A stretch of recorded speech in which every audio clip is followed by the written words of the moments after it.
Recent research has revealed a deeply concerning pattern among adolescents. Teens who consume higher amounts of ultra-processed foods are reporting not just poorer diet quality, but significantly higher stress levels and worse sleep quality. This isn't merely a correlation. Mounting evidence suggests that these foods may be actively contributing to biological and behavioral changes that disrupt stress regulation, sleep patterns, and metabolic health. For a group already navigating the challenges of hormonal changes, academic pressures, and social stressors, ultra-processed diets may be quietly worsening an already vulnerable landscape.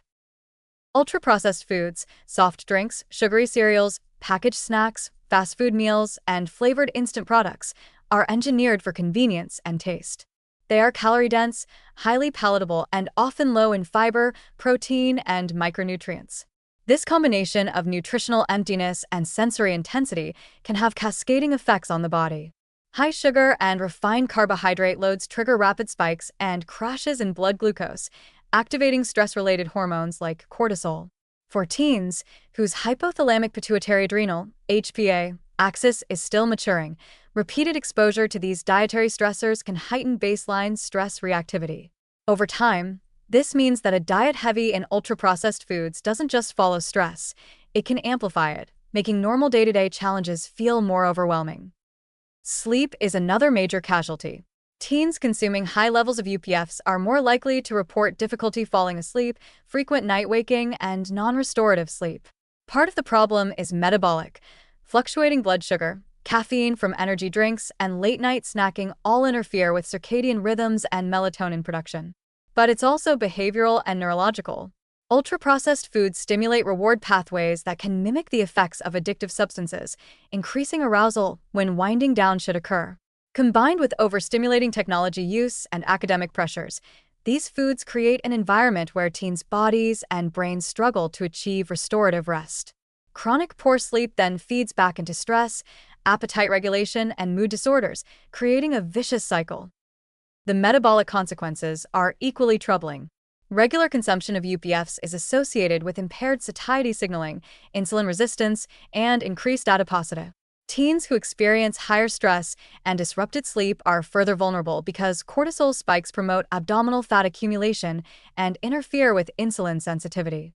Meanwhile, altered leptin and ghrelin signaling, the hormones that regulate hunger and fullness, can be compounded by poor sleep, pushing adolescents toward overeating ultra-processed foods even when they are not calorically hungry. In essence, the body becomes trapped in a loop of reward-driven eating, hormonal dysregulation, and metabolic strain. Lifestyle patterns make the problem worse. Teens often consume UPFs in contexts that exacerbate stress, studying late at night, rushing between school and extracurriculars, or seeking quick comfort after social or emotional challenges. These foods are not neutral. They become intertwined with coping behaviors. When stress hits, the first instinct may be to reach for a sugary drink, packaged snack, or fast food item, further reinforcing the connection between diet, reward, and emotional regulation. Over time, these patterns normalize, making it difficult for adolescents to distinguish between true hunger and stress-driven cravings. The psychological impact compounds the physiological effects. Teens consuming large amounts of UPFs may feel guilt, frustration, or loss of control, which in turn increases emotional stress. Poor sleep exacerbates mood dysregulation, making them more susceptible to anxiety and depressive symptoms. This creates a downward spiral. More stress leads to more UPF consumption, which leads to worse metabolic function and sleep quality, which increases stress further. It is a cycle that can cement unhealthy patterns that persist into adulthood, long after the formative teenage years have ended. Parents, educators, and health professionals often underestimate the subtle ways these foods disrupt teens' daily functioning. The concern is not limited to weight gain or visible metabolic markers.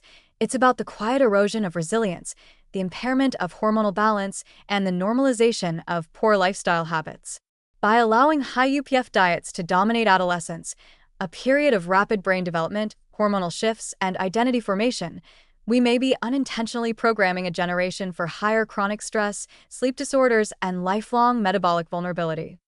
Ultimately, the evidence paints a stark warning. Ultra-processed foods are not just a matter of empty calories.